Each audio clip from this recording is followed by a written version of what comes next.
0. Alright, so welcome to another video show. This is your tutor CK Science Zambia. We now look at question 8, which is extracted from 2001 for the sake of revision. A circuit consisting of two resistors, R1 and R2, carries a current of 2.0 amps, is shown below. So this is the current. So this current which is here, it is the sum of the current flowing in R1 and R2. This is due to the fact that resistor 1 and resistor 2 are connected in parallel. So in parallel connection, resistors receives different amount of current. For us to find the total current flowing in the circuit, we have to sum the current flowing in resistor 1 and the current flowing in resistor 2. The voltage provided by the cells is the same flowing in resistor 1 and the resistor 2. Then this I2, which is here, 0.5, is the current flowing in R2 only. Then the instrument here, the ammeter instrument, it is measuring the current flowing in resistor 1 only. So let's now go to the question. The first question reads, find the value of resistance in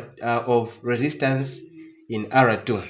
We want to find resistance in R2. So to answer question 2, we want to find the resistance in R2, which we don't know, and we know the current flowing, which is 0.5 amps, and the voltage in R2, flowing in R2 is 6.0. So the voltage there is 6.0 volts. So using Ohm's law equation, we can find the value of R2 by finding the value of V, which is 6.0 V, and the value of the current, which is 0.5 amps. Then R2 is equal to, if you do not have a calculator, like the way I am here, don't have a calculator, we can easily find the value here by simply looking at the place value of 0.5. So in this case, we have one decimal number, so we have to multiply by 10. Whatever we have done here, we should also do it on top there, which will now multiply 6.0 by 10, we get a 60, and 0.5 times 10, we get a 5.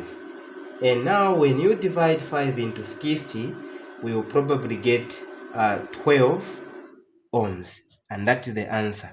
So the amount of resistance provided by R2 is 12 ohms.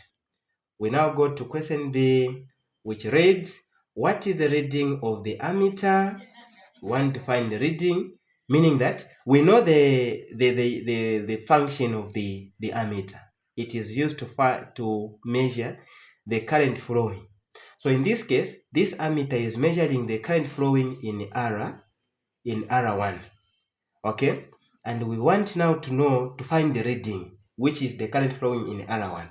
So remember this principle that in parallel connection, current differs, and the sum of current flowing in resistors connected in parallel is the current flowing in the circuit.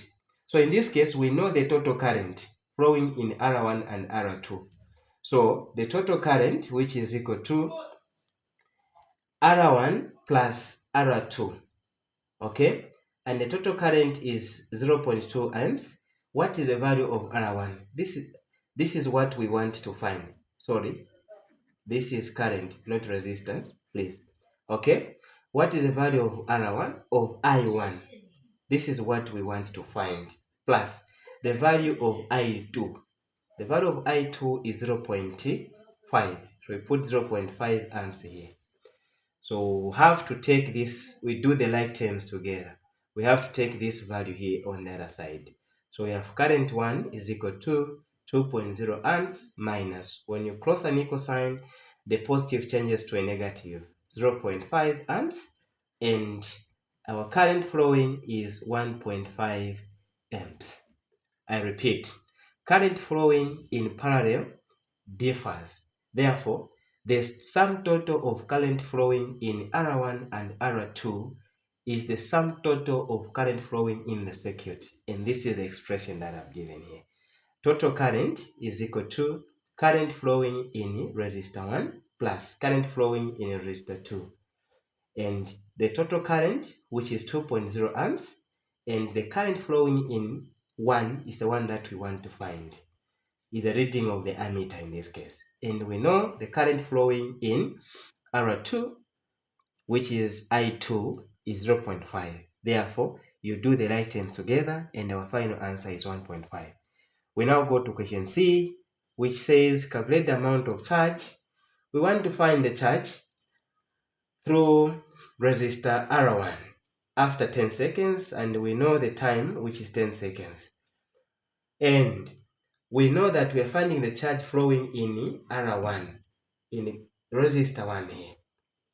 So going by the formula, charge is equal to current times time, and charge is equal to how much current is flowing in R1. It is 1.5 amps. We are multiplying by the time. How much is the time? Our time is 10 seconds.